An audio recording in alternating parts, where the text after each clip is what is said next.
Happy Monday and welcome back, everyone. Well, you may recognize our next guest as the guy who eats crazy-looking foods for fun. For centuries, people have been consuming giraffe beetles in Madagascar. Wow, that's good. Stink bugs in Mexico. You can't tell me that that doesn't taste like shrimp or lobster. Flying white ants in Uganda. They taste like almonds. They really do. Do they, Andrew? They really do. Oh my gosh, yes, he has traveled the world as the host of Travel Channel's Bizarre Foods, but this award-winning chef is here today to share details of a new type of adventure. Please welcome Andrew Zimmern. Woo! We're all so excited. I was actually telling my girls last night who have suddenly become very picky eaters. I was like, I get to interview a man who has eaten the most bizarre foods and he enjoys. I was trying to get it inspired, of course. and I still didn't do that great. You know, it's hard. They don't come with instruction manuals. No, they do not. Well, congratulations on the book. It is AZ and the Lost City of Ophir. Tell me more about it. Well, folks can go online to azworldexplorer.com and preview a chapter for themselves and engage in all the different activities in the book. But I wanted to write a kids lit book because, you know, as a parent myself, I found there was a real missing niche in the adventure learning category for kids. And sort of following the footsteps of my favorite books that I read growing up, like King Solomon's Mines or, you know, all of Rick Riordan's or J.K. Rowling's books that my son loved. I wanted to create an Indiana Jones style rollicking time travel adventure book that Noah and his friends would find exciting. And I wanted to weave in a lot of art and history and sociology and anthropology and science because kids love it when it's packaged the right way.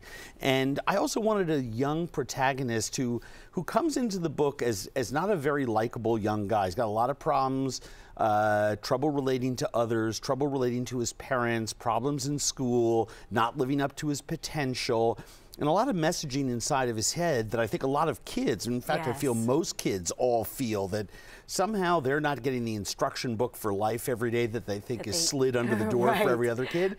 And then I wanted the kids to time travel back and to solve problems on their own and build esteem, because I think you can act your way into right thinking, but you can't think your way into right acting. And at the end of the book, the kids have saved the earth, but they've also learned a lot. And I can't wait to send these little youngsters off on other adventures in upcoming books. It's a series under the Alliance of World Explorer sort of umbrella, which I don't want to give it away, but is a secret society buried within the book. Oh, this is so awesome. I have a 10-year-old. She's going to love it. This is exactly the age for it, although I found out 7-year-olds to 17-year-olds are reading it, and you're looking at wonderful illustrations from Lisa Troutman, and she and my co-author Heather Mackelson and I really as a trio just pounded out this incredible world for young kids to get involved in. Now, how much of the real life Andrew Zimmern is, as a boy, is reflected in this fictional? It really? Yeah, all of it. I mean, even the angst and things. I don't think there's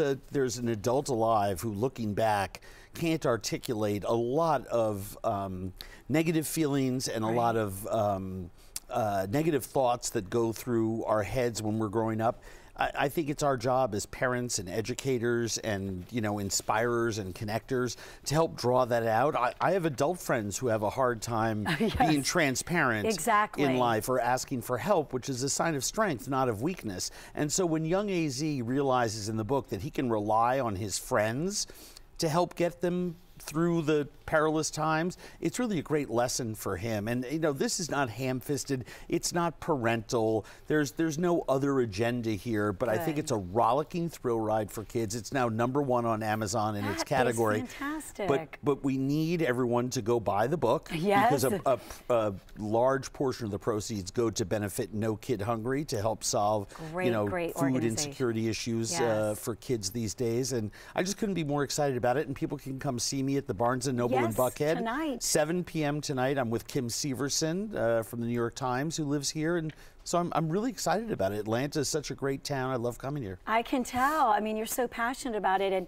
I've read that you have, much like AZ, you know, really overcome a lot of challenges in your life, and you say that food really almost saved your life. Well, it did. I mean, I was a real mess. I had a lot of unresolved issues as a young man, a lot of childhood trauma, you know, got involved in drugs and alcohol. It almost killed me many times. Oh my God. A lot of mental health issues, you know, that led to that and came out of that.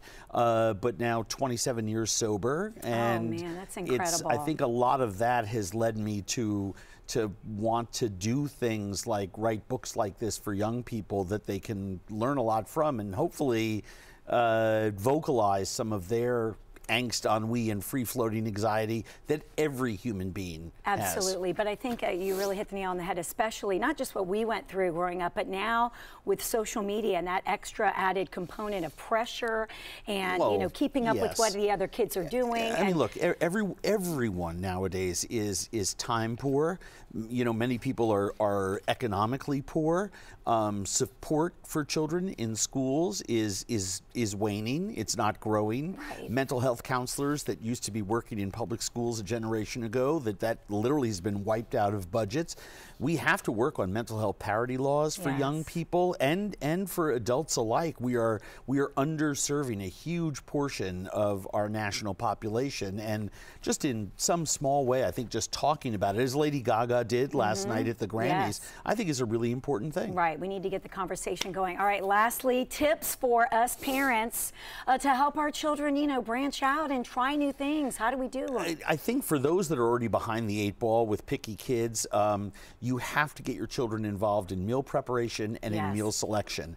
I don't tell my son, what would you like for dinner today? Because he'll say, you know, candy, right? Right. Or every night it's pizza. But if I say, you know, salmon or chicken, right? Then he has to make a choice. He has some ownership if we help create some of the meal together. Food time and food preparation time is such great family time. It really is. And then you can sit down at the table, and that entire experience is something that, again, because of our time poverty in America, whether it's soccer practice or parents working multiple jobs, all of it. either end of the spectrum, is really, really, really tough. I think for people who have newborns or are starting a family, you have to cut out the negative language around food. It imprints on children at a very early age. Psychologists will tell you at about 5 months.